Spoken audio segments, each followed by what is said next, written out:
ఎన్టీఆర్ బాలీవుడ్ రంగ ప్రవేశానికి అంతా సిద్ధమైంది. వార్ 2తో బాలీవుడ్ లో అరంగేటం చేస్తున్నాడు. నందమూరి కుటుంబ వారసుడిగా హిందీలో మంచి ఫాలోయింగ్ ఉందని అర్థం చేసుకున్న హిందీ నిర్మాణ సంస్థలు ఆయన్ని తమ సినిమాలో చేయమని అడుగుతున్నారు. ఇదంతా ఎన్టీఆర్ తాజా చిత్రం దేవర బిజినెస్ కు కలిసి వస్తోంది. అక్కడ మీడియా ఇప్పుడు ఎన్టీఆర్ గురించి మాట్లాడుతోంది. దాంతో ఎన్టీఆర్ దేవర కొనడానికి అక్కడ బయ్యర్లు, డిస్ట్రిబ్యూటర్లు ఉత్సాహం చూపిస్తున్నారు. అయితే ఇదేమి ఇప్పటికిప్పుడే వచ్చిన క్రేజ్ కాదు.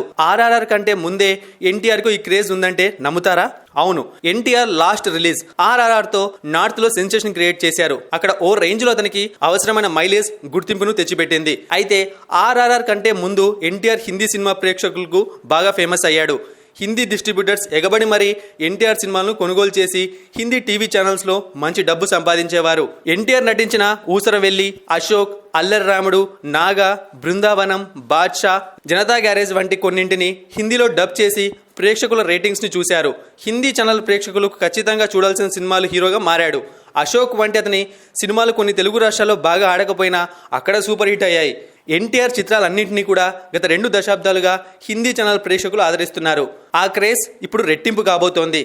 ఇదంతా గమనించే యష్ రాజ్ ఫిలిమ్స్ వారు తమ సినిమాలో కీ రోల్ ఆఫర్ చేశారు. హిందీ డిస్ట్రిబ్యూటర్ ఒకరు మీడియాతో మాట్లాడుతూ బాలీవుడ్ కు వెళ్లాలనే ఎన్టీఆర్ నిర్ణయం సరైంది. ఎందుకంటే గత 2 దశాబ్దాలుగా అతను సంపాదించిన హిందీ సినిమా ప్రేక్షకుల సంఖ్యను ఒకటిగా చేయాలి.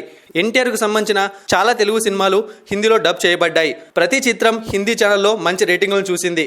ఎన్టీఆర్ తన ఆవేశాన్ని చూపించే పాత్రలు, డాన్స్లు అంటే హిందీ వాళ్ళకు బాగా ఇష్టం.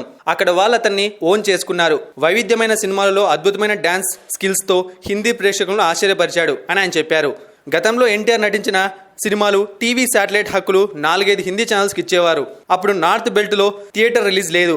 అయితే పుష్ప ద్వారా గేమ్ చేంజ్ అయింది. అటు టీవీల్లో, ఇటు ఓటీటీల్లో, మరోపక్క థియేటర్లలో సమాంతంగా విడుదలయ్యి బాక్సాఫీస్ను షేక్ చేసింది. అందుకే ఇప్పుడు నార్త్ డిస్ట్రిబ్యూటర్ బెల్ట్ మొత్తం ఎన్టీఆర్ దేవర కోసం ఎదురు చూస్తోంది. కానీ డబ్బింగ్ హక్కులు ఫ్యాన్సీ ధరలను కోట్ చేస్తున్నారు. మహారాష్ట్ర, గుజరాత్, ఢిల్లీ, యూపీ, బీహార్లలో ఎన్టీఆర్కు మార్కెట్ ఎక్కువ. అక్కడ 400 పైగా థియేటర్లలో దేవర విడుదల కావచ్చని అక్కడ డిస్ట్రిబ్యూటర్స్ పేర్కొన్నారు. ఎన్టీఆర్ సినిమా డిస్ట్రిబ్యూట్ చేస్తే బాగా డబ్బులు సంపాదించవచ్చని నమ్మకంతో ఉన్నారు. దేవర చాలా హైప్ క్రియేట్ చేస్తోంది. అందులోనూ జాన్వీ కపూర్, సైఫ్ అలీఖాన్ ఈ సినిమాలకు తీసుకొని రావడం బాగా కలిసి వచ్చింది. ఈ సినిమాతో జూనియర్ ఎన్టీఆర్ హిందీ బెల్ట్ లో కూడా మంచి కలెక్షన్స్ రాబట్టి తన తెలుగు ప్రత్యర్థి హీరోలను మించిపోతాడని అందరూ అంటున్నారు.